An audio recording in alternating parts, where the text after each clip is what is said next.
So I wanted to make a quick video on expenses and an overview of this year farming. So here it is. I'm going to talk about what I did right, what I did wrong, and just farming grain on a small scale in general. My total gross corn weight was 134,400 pounds. That's 2,400 bushels. So that's what we got off 22 acres this year, which I was pretty pleased with. We had a pretty good crop, pretty good year weather-wise for growing corn. And then, of course, my corn was wet. So with the net bushels after shrinkage, I got 119,168 pounds of corn, which is 2,128 bushels. That was the net bushels, 2,128. And our corn moisture, the lowest load that we took in, we took 11 and a half wagon loads in, which were different size wagons. The wagon I took in was 23 and some change moisture content. And then we had some 24s, some 25s, some 26s. The corn that we took off and let sit overnight in the wagons and Bob took the next day, they were actually 28%. I know that's pretty high moisture.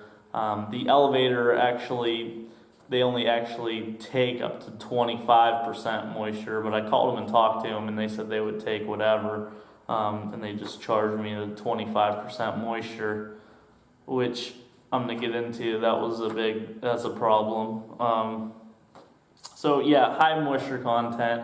One of the problems there was I planted the last day of May, which was kind of late, but it's northern Pennsylvania. It snowed a week before we planted, so temperature and everything, we had to plant late. So I really need a lower maturity corn, like 90-day corn or 95-day corn. We planted 110-day corn. I planted the front half of the field was federal, and the back half of the field, the front field, was Pioneer. I wanted to see if the Pioneer was going to yield better than the federal. Federal I buy at Rural King for $160 a bag. The Pioneer corn that I got it had the rootworm and corn borer, Roundup Ready, of course, all the corn was Roundup Ready. It was $205 a bag. And they both yielded the same. So, I mean, we fertilized everything, we did everything the same, and according to the Combine Monitor, both corn brands yielded the same. So, it's $45 cheaper for the federal corn. That I actually bought at Rural King. It's like Tractor Supply if you're not familiar. And I used it the year before too, which I had a crappy year, but that had to do with some other things. The federal did great this year, so I will plant that again, and it's much cheaper. You can buy it over the counter. What else? What else we got here? So I'll talk about what I did. Okay, so we wasted some time. We wasted probably two and a half days easy running that chisel plow I bought. It didn't do much. I mean, it broke the ground up some, but it was a waste of time between that and disking. It was ineffective. What really worked was I bought a 4-bottom plow this year for like $500 off of Craigslist. It worked great. You can see that in previous videos. We rolled the ground with the 4-bottom. I actually had Bob roll the back because I ran out of time, so that cost me $140 for him to roll back 7-8 acres, which wasn't bad, I don't feel. And once we came, we dissed it and we were ready to plant. But we rolled the ground with that 4-bottom plow, and then we dissed the ground front and back field. And then I had them come in and broadcast fertilize the front and back fields with 300 pounds to the acre of triple 19, and also I had to mix in 1 ton of pelletized lime with that. Before we started plowing and everything, we also put down, I don't know, 400 pounds of pelletized lime. We spread it. That was a previous video too with a 3-point spreader. But so we put down some lime initially, and then we plowed, we disced, and then we put down, the day we planted, fertilizer truck came, custom fertilized, front and back field with, like I said, 300 pounds to the acre of triple 19, and there was 1 ton of pelletized lime mixed in with that. My pH was a little low, it wasn't too bad. Some of the wet areas it was a little bit lower. I'm going to run another soil test this upcoming year. And then after the corn was about 2 feet tall, we went back, it's a previous video also, and hit it with 100 pounds to the acre of straight nitrogen, which was 4600 urea. So that corn turned out great this year. I mean, there was a couple spots where the corn was a little weak, not very many, but there were some areas where the corn was kind of weak. It was a combination of probably wet ground and my planter that I use is from the 70s. It's a Cyclo 400. It does miss here and there, so I'm gonna, there's gonna be some misses with it.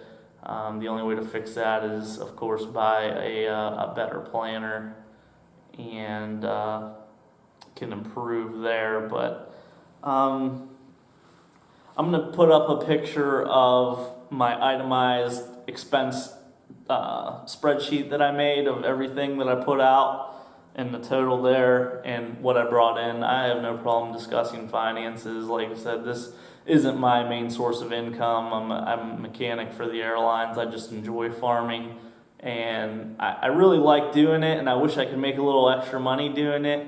But this year, like with the deductions, I should have let the corn stand. That's one of the things I did wrong. I should have let the corn stand longer. I was just worried. The deer have been hammering it pretty hard and stripping the outer rows, and I was just worried about getting it off.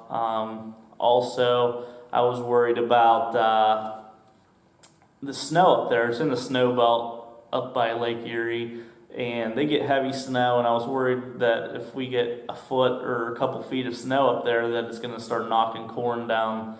So it ended up, it snowed a couple days after we got it off, but it wasn't enough snow to really damage anything. But I was just worried about those things. So I know the moisture content was high, but in actuality, I probably should have waited till the corn got down to at least 16, 17%, but ideally 15%. No, they don't dock you anything at 15%. I would have got to keep all my weight. I wouldn't have got docked for drying fees, and that's what really hurt me. I mean, I wasn't going to get rich by no means. Corn is worth absolutely nothing. I'm actually probably done farming corn until the price comes back up to at least $4. I mean, there's a couple different avenues I could look at. I mean, I'm new to this. This is only my second year planting crops. I just read, talked to some other farmers, and tried to educate myself. The first year was a bust. I only planted 5 acres, and I ended up taking a $200 loss. Not really a big deal. It was a learning experience. This year we had a really good crop. We're only planting like 22 acres. I have about 25 acres that are tillable, but some of it's kind of wet. And we did what we could do. I'm really happy the way the corn turned out. We had a really good crop, really good ears of corn, a lot of double and triple ears on the plants. And other than a planter and some drainage, I really can't do too much better on the yield that we got this year. I was pretty pleased with that. It's just the price of corn being, it's $3.06 when we sold, and then my fault was taking it off while it was still kind of high moisture, We got docked. We got docked there pretty hard. We got docked. Shrinkage was you get docked 14% on your weight, so they took 14% off of the weight. And then on top of that, you get docked a drying fee, which I'll put a copy of the place I take it to. They give you a dock sheet pretty much, and what all the prices are for what your moisture content are and everything. I can throw that up in this video too to educate somebody who's who's not familiar. So yeah, the moisture hit me big time. I got max charge there, which was 39 cents a bushel. So I'm selling corn for $3.06 a bushel, and I got hit 39. On top of them taking some weight off, I got hit with 39-cent charge a bushel for drying fees. So I mean, that really adds up big time. I'm sure there's maybe some farmers that are watching right now that are probably thinking I'm an idiot, and yeah, that was a dumb move, but it's a learning experience. I made $1,000 roughly, just under $1,000 to the good, so I profited a little bit. It's not worth anything with amount of time that me and Brett put in up there working long hours. I really enjoy farming, that's why I do it. If I didn't enjoy it, I would be done. But I really do enjoy farming. I enjoy tillage and planting crops and watching them grow, and I enjoy making YouTube videos. But yeah, $1,000 for the amount of time and all the equipment and everything. I mean, I really didn't make anything. If you look at the equipment that I bought and everything, I didn't make anything. But as far as what I put out for grain and what I brought in, there was $1,000 profit. A little less because I'm going to give Brett some money for helping out for his time. But I lost out on like $1,000 to $1,500 with the moisture. I got docked $950 in drying fees plus the shrinkage for being wet. So I could have improved big time there by waiting. I mean, letting it dry down. I know the animals would hammer it some more, but I probably should have left it stand for another month until we got to a lower percentage in moisture and then taking it off. But it's a learning experience for me. I want it to be a learning experience for anybody watching this video that's not familiar. Basically, I can run through. I'm going to put a picture up of this itemized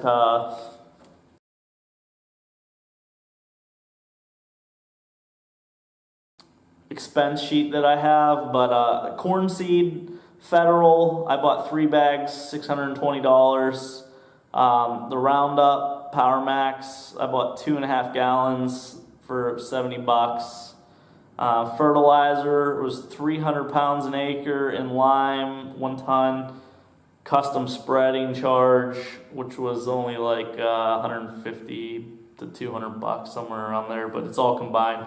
That charge was $1,970, $1,970. Fuel, I have a couple different fuel charges. This is like each time we'd go up, I'd just make a fuel column. I have fuel $30. Bob plowing the backfield charged me, I forget what he charged me, like $16, $17 an acre. $140 there. And then the fuel charge again, $120. Lime that I bought separate that we put down was $185. And then 2 bags of Pioneer corn was $410.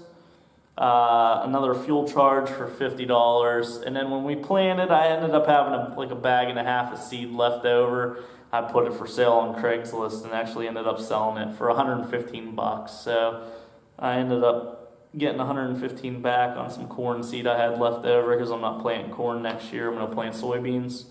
And then a ton of nitrogen cost me $400 bagged. Fuel, again, $100. That was with this harvest with our trucks hauling some wagons and stuff between me and Brett. And then the custom harvest charge was $30 an acre, and then he charged me $20 for each trip with the taking. He took tandem wagons 3 times, so that was $60, $20 a trip. So $660 for the custom harvest and hauling some wagons. And we used his wagons except for the one that I bought, and for a total of $46.40. And my check was for $55.25, somewhere in there. So just under $1,000 I made, and so it wasn't very good. But we did make more than we put out. So at least, other than equipment, but equipment lasts. I get to use it year and year again. So I bought John Deere, a 2012 John Deere 6100D this year in spring. That was 17 grand. This tractor here is the 2020. My dad bought this one for like $7,500 with a loader a couple years ago. So it's his tractor, but we use it. It's a great running tractor for a 1967. Very durable. They made a good product back then. What else? I bought the wagon this year for $650, and that gravity wagon I just bought before we harvested. And then I bought a 4-bottom plow this year for $500, and it worked out really good. And then I bought that chisel plow in early spring. There's videos on most of it. But that chisel plow I'm probably going to sell because it's not very effective for what we're doing. I was trying it out. It's a bush hog. It's kind of a lighter weight. It's more of an all-purpose plow, but it's like a chisel plow. I think it's 7-shank or 7-foot. 7-shank, yeah, I think that's what it is. That was like $1,300 new. I'm probably going to unload that. But so I had a lot of expense in equipment. So if you really want to look at it, I'm way in the hole. But that equipment will be around for years to come. So I just look at what I put out for grain and what I'm bringing in. And like I said, I missed out on, even with subtracting some weight, because I know the corn was heavier, I still missed out on roughly $1,500. If I would have waited till the moisture was down to 15%, I would have got an additional $1,500+. So, yeah, moisture really hurt me. I should have left it stand. That was one big mistake this year. But the corn itself that we grew this year, I think we did pretty well. I know there's a couple people that commented on my video and said, oh, there's some farmers out there getting 500 bushel corn. Yeah, there is. And I mean, I've even looked into it. Like, those guys that are getting 500 bushels have like ideal climate, and they're usually using like a drip system and probably giving the corn like perfect nutrients. I'm not. I'm just getting into this. I'm using a planter that misses from the 1970s. So, speaking of which, our corn, there was a couple thin areas and a couple spots, not everywhere, but we had really good corn, and it was averaging on the combine with the wet, I think it was wet, 180 to 220 bushels to the acre. So the way I see it, and from what most farmers out there are getting, 200 bushel corn is pretty good. I mean, I know you can always do better, but if you're on the 200 mark, that's decent. So I was pretty happy with that. We're getting 180 to 220 on average bushels to the acre. If you watch the video, there's pretty good ears of corn going into the machine. I know another guy pointed out that machine you could see some corn loss or some ears bouncing out. It's not my operation, and I can't really improve that. But yeah, there was definitely a little bit of loss. But really good ears of corn going into the machine. I was really pleased with the outcome of the corn this year. It's just, it's $3.06 a bushel. It's hard to make any money with that unless you're farming a big plot. So yeah, basically I just wanted to put out this video, talk about what I did wrong, what I did right. You guys can comment what you feel also. There's a lot of people out there with a lot more experience and knowledge. But mainly for anybody who wants to get into farming like I did. I want to get into farming. I really enjoy it, but it seems pretty hard to make money unless you're, farming the right things. But corn, I don't think I'll farm corn again until the price comes back up, because at $3 a bushel, it's hard to make any money. If it comes back up to $4, I'll probably plant it again. But we're gonna try soybeans out this year. It's $9 and some change locally at harvest time, and don't have to put the nitrogen down, a little less cost. But we'll see how it goes. It's going to be a learning experience. I've never planted soybeans before, but that's what's up next year. I think I covered everything. If there's anything you guys want to know about any kind of cost or anything that I might have missed, feel free to message and I can answer it to the best of my ability. I'll put a copy of this, of my cost up and everything. But yeah, real quick, gross corn total weight 134,400. Gross total bushels 2,400 bushels. Net total bushels 2,128 after their dock on the shrinkage, and corn total net weight was 119,168. So that is pretty much it. Thanks for watching.